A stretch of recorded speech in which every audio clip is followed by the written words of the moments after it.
어떤 노인분이 그런 말씀을 하시더라고요. 크라우드원에 합류하지 않은 기업들은 도태될 수가 있다. 정말 크라우드원의 전국을 꿰뚫어 보신 거였어요. 지금 이제 한 10만 명 정도 이상이 들어와 있어요. 현재 한국 예, 전체 회원이. 예. 그러니까 네. 어느 정도 네트워크를 하셨다 하는 분들은 거의 다 가입이 되셨다. 이렇게 보시면 되는데, 정말 이 플랫폼은 네트워크 한 사람들을 위한 게 아니잖아요. 특히나 또 크라우드원이 추구하고 있는 거는 다른 어떤 플랫폼하고 틀리게 저희는 회원과 기업이 공유하는 플랫폼입니다. 그렇기 때문에 저는 다른 어떤 기업들보다 빨리 성장하는 원동력이 되는 거고, 앞으로 3년, 5년 있으면 정말 세계에서 내노라 하는 기업으로 우뚝 설 거다 하는 말씀을 자신 있게 드리는 게, 저희 회사에 들어오는 모든 회사들은 큰 목적을 가지고 있어요. 어떻게 보면 이제 플랫폼으로서 전 세계를 아우르겠다 하는 그런 포부를 가지고 있는 것 같습니다. 여행 사이트도 마찬가지고, 갬블링 사이트도 마찬가지고, e스포츠 쪽도 마찬가지고요. 지금 특히나 에픽 로또라고 하는 이런 거 보면 온라인 상에서 그런 분야는 전부 다 크라우드원을 통해서 이루어지게 하겠다. 예. 하는 게 있고요. 그게 이제 저는 가장 바람직하고 제가 뜻하는 바로도 이루어진다 할 수 있는 게, 특히나 대한민국 사람들은 그렇잖아요. 그 땀 흘려서 번 돈, 그렇지 않은 돈들은 좀 부득득한 돈이라는 그런 개념들을 가지고 오셨기 때문에 온라인 사업, 네트워크 사업에 대해서 굉장히 부정적이셨잖아요. 예. 근데 이제 크라우드원이라는 게 어느 정도 바닥을 가져가면 기업들이 돈만 가져가고 우리에게 아무런 혜택이 안 주어졌잖아요. 예. 근데 거기에 대한 어느 정도 방어적인 역할을 크라우드원이 해줄 수가 있다. 크라우드 에코노미라는 말을 쓰거든요. 그래서 군중 경제라는 말을 쓰는데, 궁극적으로 보면 공유 경제를 이야기하는 거잖아요. 그래서 소비자들만의 공유 경제가 아니라 소비자와 생산자 간의 공유 경제를 같이 이끌어 나가려고 하는 데 있어서 지금 이제 예견되고 있는 사회 문제에 대해서 크라우드원은 거기에 대한 방향 제시를 새롭게 해주고 있다. 거기에서 우리가 합류해 나간다 하면 정말 저희가 농경시대에 우리나라에서 해왔던 품앗이라는 그런 경제가 크라우드원이라는 플랫폼에서 꽃피울 수가 있다. 그런 내면성이 있기 때문에 지금 우리 대한민국에서 빠른 성장을 할 수 있었던 원동력이 되지 않나 하는 그런 생각을 하게 됩니다. 그래서 이런저런 여러 가지 아전인수격으로 편하게 어떤 사람들이 어필하기 좋게 해석하는 거는 다 자유예요. 개인적인 자유인데 큰 틀은 벗어나지 않았으면 좋겠다 하는 이제 이런 말씀을 드립니다. 아까 말씀하신 중에서 크라우드원이 지금 지향하는 여러 가지 방향 중에서 기존에 2,700만 명의 이제 유저들이 이제 활동을 하면서 제휴사들을 통한 활동에 대한 수익을 쉐어하고 그런 부분인데, 지금 나와 있는 그 라이프 트렌드라든지 에픽이라든지 아필고라든지 게임스타트, 밍스터라든지 이런 거를 이제 현재는 좀 영어 버전으로 대부분 되어 있고, 한국 사람들이 일반 유저들이 접근하는데 사용하는데, 뭐 라이프 트렌드 같은 경우는 조금 그나마 그래도 익스피디아닷컴이라든지 호텔스닷컴이라든지 이런 여행 토탈 사이트로 해서 접근하기가 좀 편한 것 같은데, 나머지 부분에 대한 접근성이 좀 떨어진다 생각이 들거든. 그걸 어떻게 활용을 해야 되지? 나는 이제 크라우드원 회원인데 이걸 쓰고 싶은데 어떤 언어적인 부분이 좀 약간 안 와닿아서, 또 좀 약간 인터페이스가 불편해서 그런 부분이 좀 부족하지 않나라는 생각이 듭니다, 지금 상황에서. 네, 그래서 지금 이제 회사에서도 쉽게 언어에 대해서 지원을 해주고 있는데, 예. 지금 이제 거기에서 이제 특히나 한국어에 대해서 이제 강력하게 좀 어필을 했어요. 또 이번 행사에서도 보니까는 한국 사람들을 제외하고는 거의 다 영어권 문화에 젖어 있는 사람들이더라고요. 예. 그래서 이제 4월달 행사에서는 통역 기능, 직위 이런 걸 제공해 주는 걸로 하는 거고, 4월 1일서부터는 이제 창업자는 이제 한글 지원을 해준다고는 이제 대답은 들었습니다. 그래서 4월 1일자부터 이제 그게 될지 안 될지 이제 그거는 조금 기대는 하고 계셔도 예. 좋을 것 같은 생각이 들고요. 그 다음에 이제 저희 회사의 가장 강력한 마케팅 중에 하나가 방금 말씀하셨는데, 저희는 기업들이 들어와 있잖아요. 그래서 그 기업들에 있어서 이게 회원들이 활동을 함으로 인해서 그 소득이 나에게 주어질 수 있는 그런 구조를 가지고 있습니다. 오프라인에서 저희가 애텀이라든지 아메이라든지 뭐 뉴스편이다 이런 데 가서 내가 한 사람에서 그런 데 가서 일들을 할 수는 없잖아요. 근데 저희는 크라우드원에서 한번 인적 요소가 주어지면 저희의 협력회사로 들어오는 모든 회사에 똑같은 그 조직도가 그려진다는 거예요. 그래서 그 사람들의 활동에 의해서 이익금이 발생하게 되면 그게 나의 소득으로 같이 올라와 준다는 겁니다. 그런 면에서 또 이제 가장 강점이 있고, 또 조금 전에 말씀드린 것처럼 저희는 기업들이 있잖아요. 그 기업들의 이익에 대해서 50%씩을 공유하게 돼 있어요. 50대 50으로. 그래서 저희는 사람들을 가입시킴으로써 오는 수익이 있는 거고 기업들 간의 이익에 대해서 공유하는 그게 또 있는 겁니다. 그래서 마케팅 설명하게 되면 굉장히 양이 많아지는 부분이 그런 부분이에요.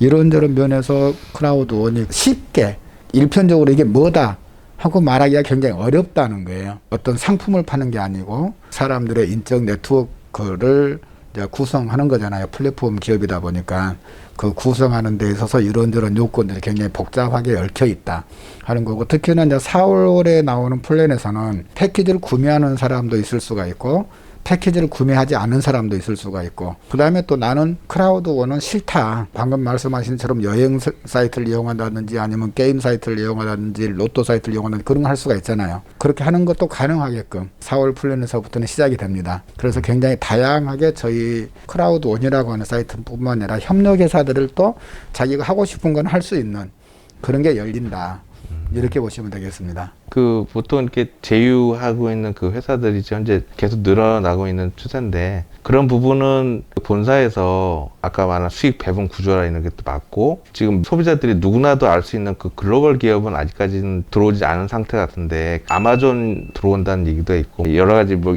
있는데, 혹시 그런 정보는 혹시 아시는 게 있으십니까? 네, 이제 저도 그 부분에 대해서 굉장히 민감합니다. 특히나 이제 아마존 쇼핑몰이 이제 크라우드원이라고 하는데 제휴하겠다고 자기들이 먼저 제안서를 제출해놨다 하는 이야기는 공식적인 건 아니지만 이 상당히 이위에 있는 분들에게서 이제 들은 게 있고요. 저희가 말하는 것보다 그런 데에서 더 적극적이라는 건데, 저는 합류되는 시점이 좀 굉장히 늦어질 것 같다, 그런 생각을 하게 됩니다. 왜 그러냐면 저희 회사에서 옵션이면서 미션이면서 비전을 이야기하고 있잖아요. 다양한 제품군들을 내놓으면서 뭘 하겠다면 교육을 하겠다는 거잖아요. 우리들 자체 끊임없는 교육을 시키면서 이제 다양한 제품군을 내놓고, 비전으로 뭐냐면 지속 가능한 사업을 할 수 있도록 계속 일을 하겠다는 거잖아요. 그걸 이제 우리에게 제시해 주는 건데, 지금 회사에 들어와 있는 거 보면은 교육 사이트가 들어와 있는 거고, 그 다음에 여행 사이트가 들어와 있잖아요. 예. 그러면 지금은 이제 코로나로 인해서 여행 사이트에 대한 그런 건 없지만 전체적인 산업 구조 면에서 보면 여행에 관련된 산업이 가장 크잖아요, 규모가. 그러다 보니까 들어와 있고, 우리나라 정서에는 안 맞는 것들이죠. 게임이라는 거, 갬블링이라는 거, 그다음에 로또라는 거, 이런 거는 저희 전통 사고에서 땀 흘리지 않고 버는 돈은 부도덕한 돈이다 하는 그런 개념들이 있어서 아예 그런 걸 하면 안 되는 걸로 돼 있잖아요. 저희들이 이제 방에서 쓰는 고스톱도 어느 정도 금액 이상이 가면 신고 대상이 될 정도로 저희 나라는 그런 거에 대해서 부정적인 영향을 맺고 있기 때문에 그런 회사들에 대해서 이미지는 굉장히 약합니다. 근데 이제 미스터라고 하는 회사 같은 경우도 이제 저거 얼마 전에 미팅을 하시는 분인 주식을 하시는 분이었어요. 그분한테 설명을 어떻게 드려야 할까, 저한테 원래 주문을 그렇게 하시더라고요. 굉장히 좀 빡빡하신 분이라고. 그랬는데 이제 가서 말씀하셔 주식 하시는 분이라니까 저는 이머지 게이밍사라는 거를 이제 그분한테 말씀을 드렸죠. 저희 회사에 협력회사로 들어와 있는 게임 회사가 있는데 호주에 주식이 상장돼 있는 회사인데 이머지 게이밍사입니다. 그러니까 그분이 깜짝 놀라는 거예요. 이머지 게이밍사가 여기 협력회사로 들어왔냐는 거죠. 들어와서 지금 여기 사업을 하고 있습니다. 그랬더니 그러면 끝났네요 하는 거예요. 자기는 주식을 하는 사람으로서 이머지 게이밍사는 이미 알고 있다는 거예요. 그리고 이머지 게이밍사와 마이크로소프트 사이의 연관관계도 자기는 알고 있다. 그런 회사가 크라우드원하고 협력회사라고 하면 크라우드원은 물어볼 필요도 없다. 무조건 해야 되겠네요. 식사나 하러 갑시다. 미팅이 그렇게 쉽게 끝나버린 적은 없었어요. 그 이미지 게임 하는 트렌드를 알았던 거네. 그 주식. 그 회사를 아는 거죠. 그 주식에 관련된 거를 내용들을 알고 있었던 거죠. 그러니까 이제 저희는 그런 회사들, 이번에 에픽 로또도 전 세계 6개 브랜드의 로또 있잖아요. 그런 것들을 전부 다 사놓을 수가 있는 그런 걸 지금 가지고 있는 회사거든요. 지금 에픽 로또 살짝 말씀드리면 그런 복권을 이제 크라우드원을 통해서 구매를 하게 되잖아요. 그러면 크라우드원은 신디케이팅이라는 그 기법을 이용해서 1등에게 여태까지는 모든 돈을 다 줬잖아요. 크라우드원을 통해서 구매를 하게 되면 1등이 당첨되면 50%만 가져가는 거예요. 나머지 50%를 거기 참여했던 사람들 있잖아요. 그 사람들에게 싹 공유를 해버리는 거예요. 그러다 보니까 에픽 로또가 처음에 런칭을 한다고 하면서 하는 이야기가 자기들은 수익률 80%를 줄 수 있다 하는 이야기가 맥락이 나오더라고요. 크라우드원을 통해서 그런 로또를 하게 되고 뭘 하게 되면 원금은 잃지 않을 확률이 많구나. 로또 규모 시장이 어느 정도 된다 이런 거 잘 모르잖아요. 그런 세계적인 브랜드들이 전부 다 저희 에픽 로또를 통해서 할 수가 있다. 조금 전에 이머지 게이밍사도 말씀드렸지만 그 이머지 게이밍사가 하고 있는 게임에 들어와 있는 스폰서들, 스포츠 의류 업체들이 많이 들어와 있더라고요. 그러니까 아디다스다, 뭐 리버기다 하는 회사들이 전부 다 스폰을 하고 있는 거고. 갬블링 같은 경우는 이제 저희 크라우드는 자회사니까 아예. 그러니까 지금 나와 있는 걸 이제 말씀드리는 거는 뭐냐면 수익을 얼마나 많이 낼 수 있느냐. 여행사는 규모가 크니까 들어와 있는 거고. 그다음에 지금은 전부 다 수익률이 많은 것들이 들어와 있는 거예요. 네. 그래야 회원들에게 많은 수익을 줄 수가 있잖아요. 그러면서 이제 회원들을 넓혀가는 거고. 그런 다음에 이제 어느 정도 회원들이 구축이 된 다음에 쇼핑몰이 돈 번다는 이야기는 거의 없잖아요. 그렇죠. 서비스 차원에서 들어갈 수밖에 없는 그런 거기 때문에 아마존은 규모는 크지만 수익 구조가 쉽지 빈약하다는 거죠. 네. 그래서 쉽지 그게 않다는 들어와서 우리가 이제 이용할 수 있는 편리성은 주겠지만 실질적으로 회사에서 배당금을 받아서 배당을 나눠줄 수 있는 그런 네. 정도의 회사는 아니다. 그렇기 때문에 자기들은 들어오려고 막 하고 있지만 회사에서 봤을 때는 굉장히 순위가 떨어져 있을 거다. 그렇게 이해를 하시면 될 것 같습니다. 그래서 저희들도 일단 이익이 많이 나와야 사람들을 불러오기가 좋은 거잖아요. 네. 그래서 그런 산업군들, 많은 이익을 배출할 수 있는 그런 산업군들이 먼저 들어올 거다. 이런 말씀을 드립니다. 그래서 회사에서는 저희들이 물어보니까 열려 있다는 거예요. 어떤 제품이든지 열려 있다.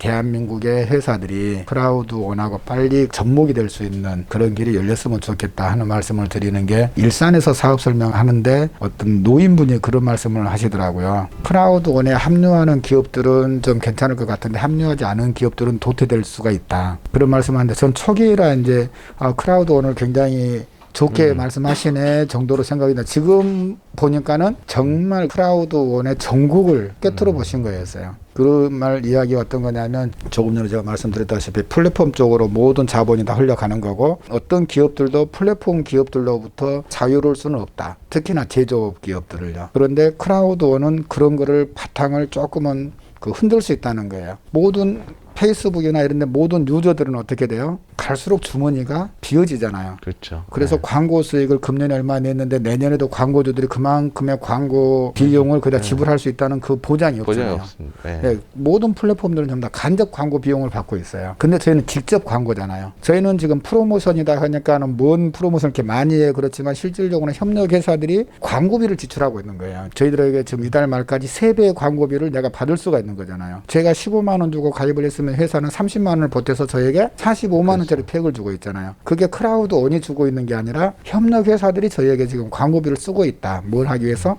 크라우드원의 유저를 모아서 결국적으로는 자기 회사의 인원이 늘어나는 거잖아요. 그런 구조를 서로 가지고 있기 때문에 크라우드원의 회사가 사람들이 늘어가면 자기 영업하는데 자기 기업하는데 회원수가 늘어가는 효과를 보는 그런 거라 직접적인 광고가 된다는 거죠.